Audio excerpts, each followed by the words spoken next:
Okay, I'm using a new app, so you'll have to let me know if this one's any better. We're going to go over section 1, 2, and we're going to start out by just reviewing the 4 basic mathematical properties, and they are addition, subtraction, multiplication, and division.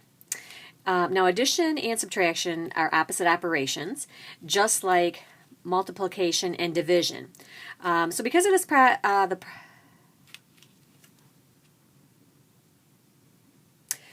Okay, I'm using a new app today, so hopefully this quality is a little bit better. You'll just have to let me know. We're going to start section 1, 2, and we'll start out by talking about the 4 different operations. There's addition, subtraction, multiplication, and division. And you know that addition and subtraction are opposite operations, as are multiplication and division. And because of this, the properties of real numbers are going to focus on addition and multiplication. Now, we can also say that addition and subtraction are opposites. Multiplication and division are reciprocals of each other. Okay, so let's start with the properties of real numbers, the identities and inverses. And this is for all real numbers n. I mentioned that later in the year we'll get into the complex number system. So these properties don't always hold in another number system. So that's why we have to say that it's just for real numbers. Okay, the added of identity property. So when added to a number, the additive, so you can see the word add there, so it makes sense that you are adding it. And then I underlined identity. Because what happens is you add a number and the number keeps its identity. So it causes the number to keep its identity. So that's one way you can remember it. Think of add and then keeps its identity. So the additive identity of any number is 0. When you add 0 to any number, it keeps its identity. The multiplicative identity, when multiplied by a number, the multiplicative identity, again, I underlined identity, causes the number to keep its identity. So the multiplicative identity of any number is 1. So 5 times 1 is 1. 5 keeps its identity. The additive inverse property, because it's additive, we're talking about the sum. So the sum of a number and its opposite, which is the additive inverse, is always 0. So you could do negative 5 plus 5 and you end up with 0.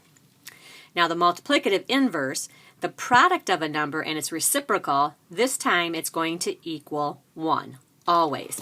So if you take 3 and you multiply it by 1/3, you're going to get 1. All right, now let's look at this table, and I need to move my paper up here.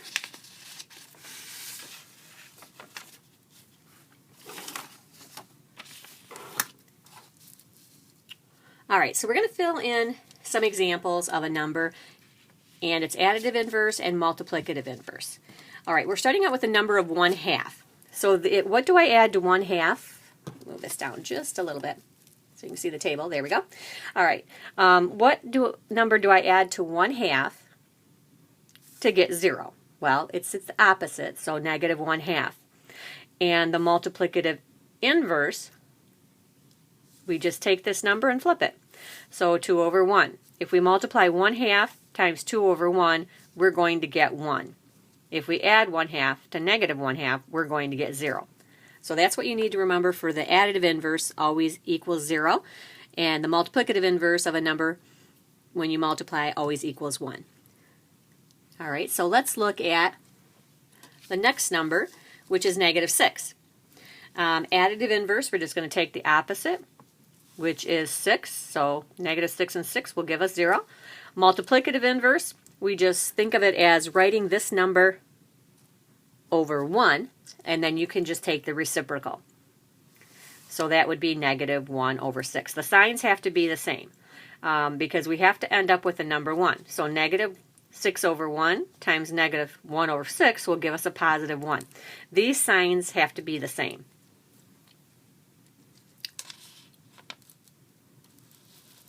All right, now we're going to do properties of real numbers, addition and multiplication. So for all real numbers, again, we're saying all real numbers just because that's the number system that we're in right now. Okay, we're going to start with the commutative property. Now the community property, you can add or multiply real numbers in any order, and you already know that. You know a lot of these properties already. We're giving them names just to say that you can still do them, or just identify what properties they are. So I'm going to give you a hint to try to remember the commutative property. Commute means to move. So think of commutative property, the numbers or the variables move without changing the result. So let's look at the example we have over here. A plus B, you switch it around, B plus A, same thing. A times B, switch it around, same thing. So the location of the variables or the numbers, I'll just write that in there too,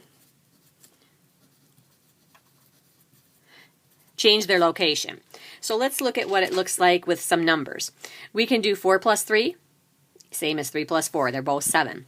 Multiplication, 4 times 3 equals 3 times 4, both 12.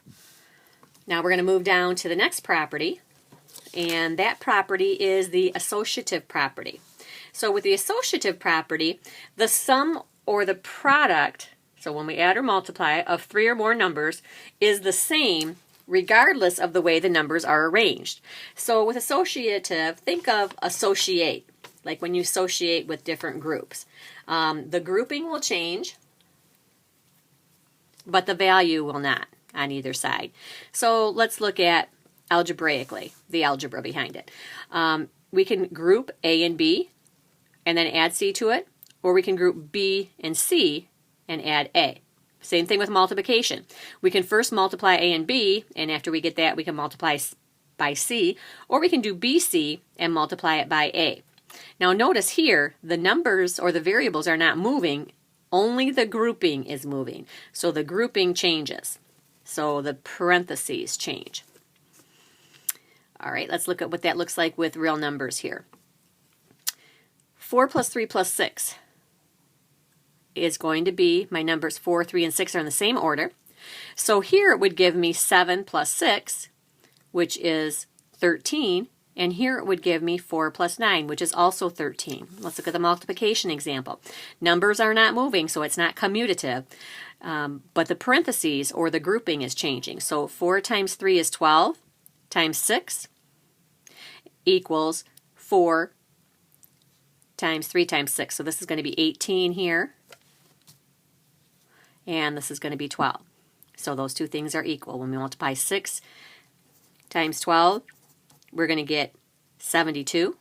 And when we multiply 18 by 4, we're also going to get 72. So both of these are 72. And both of these are 7. Okay, let's flip it over.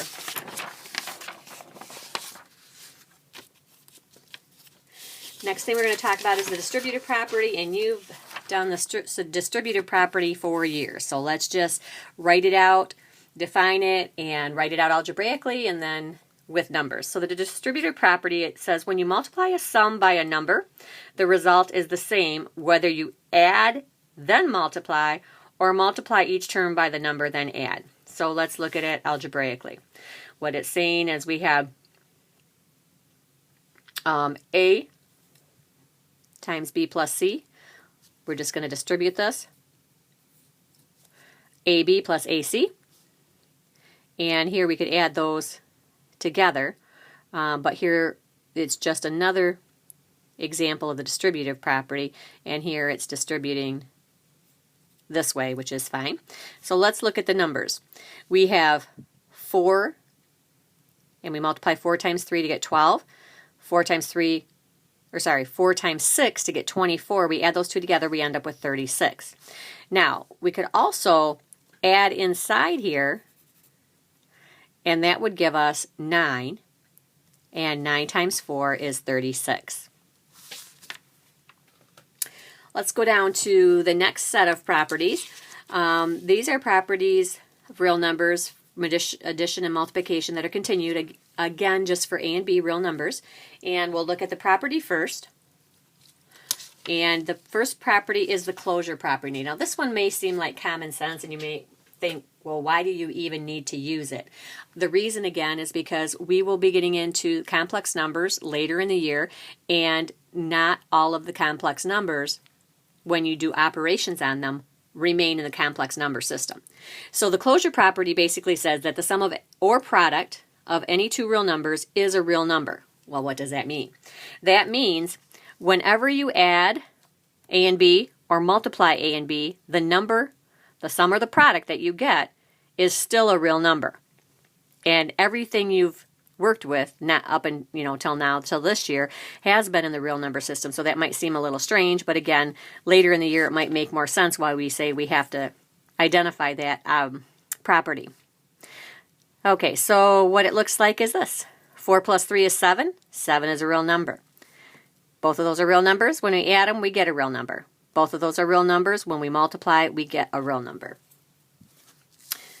All right, now we're going to move down to identify the properties. We're just going to do some examples, and then you'll do some on your own.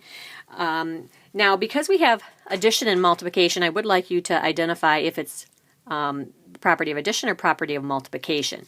So here's an example. We have